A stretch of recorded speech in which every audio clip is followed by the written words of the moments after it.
Siz hech qachon eng ishongan insoningizdan qo'rqqanmisiz? O'sha tunda opamning uyida, o'z jiyanlarimning yonida men hayotimdagi eng dahshatli xiyonatga duch keldim. Pochcham. Biz uni opamning baxti, oilamizning tayanchi deb bilardik.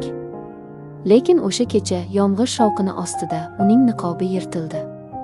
Uning "Meni yo'ldan urgansan deyishadi, baribir senga ishonishmaydi" degan so'zlari hamon qulog'imda jaranglaydi. Bu mening sirim, bu mening og'rig'im.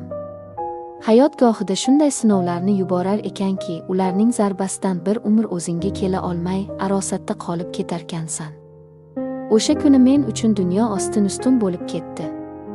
Ko'zlarim oldida o'sha voqea bir umr muhrlanib qoldi. Men o'shanda endigina 19 yoshga to'lgandim. Hayotimning eng gullagan, eng beg'ubor onlari edi. Talaba edim, kelajakka katta umidlar bilan qarardim. Oilada kenja qiz bo'lganim uchunmi erkaroq o'sdim. Ota-onam, akalarim, opam hamma meni kaftida ko'tarib yurardi. Ayniqsa opam. U men uchun nafaqat opa, balki eng yaqin dugona, sirdosh edi. U turmushga chiqqanida uyimiz huvillab qoldi, lekin biz uning baxtidan xursand edik.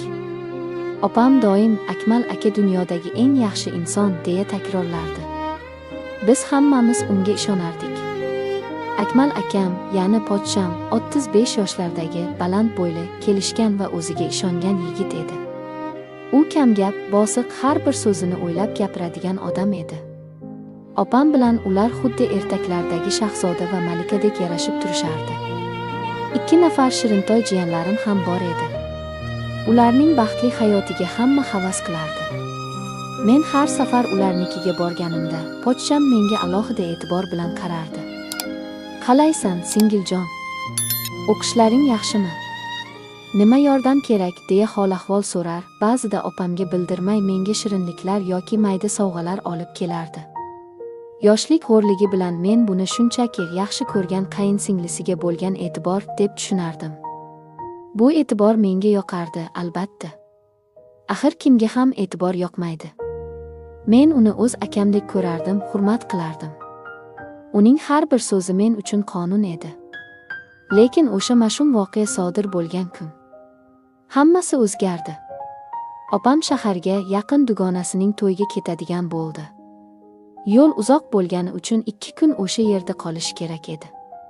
Pochcham esa ish bilan bandligi sababli borolmasligini aytdi.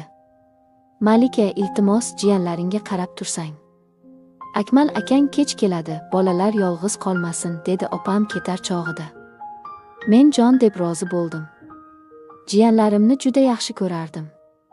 Ular bilan vaqt o'tkazish men uchun bayram edi. Kech tushdi. Tashqarida kuzning sovuq shamoli esar, yomg'ir shivalab yog'ardi. Jiyanlarimni ovqatlantirib, ertak aytib berib uxlatdim. Uyda sukunat hukmron.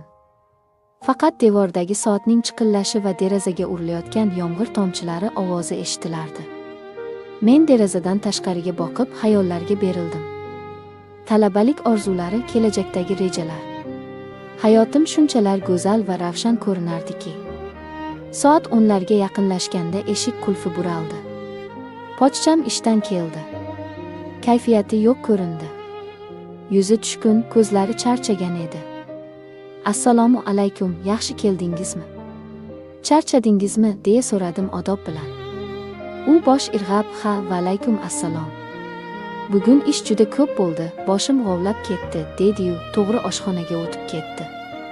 Men unga ovqat suzib berdim. U indamay, xuddi majburan yegandek ovqatlandi.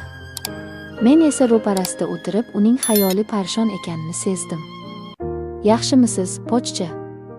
Biror muammo bo'ldimi? Balki choy damlab berarman", deb yana so'radim. U chuqur xo'rsindi va menga qaradi. "Hayot ba'zida odamni juda charchatadi, qayinsingil. Odamlar senga hasad qiladi, oyoqdan chaladi", dedi siniq ovozda. Uning bu holatiga rahmim keldi. Axir u opamning eri, oilamizning ustuni edi. Ovqatlanib bo'lgach, u mehmonxonaga o'tib televizorni yoqdi. Men idishlarni yig'ishtirib oshxonada ovora bo'ldim.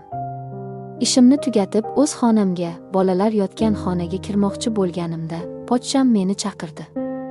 "Malika, Mumkin bo'lsa shu yerda yonimda o'tir. Biroz gaplashaylik, zerikdim, dedi. Uning bu gapidan avvaliga biroz hayron bo'ldim. Lekin yomon xayolga bormadim. Balki dardlashgisi kelgandir. Opam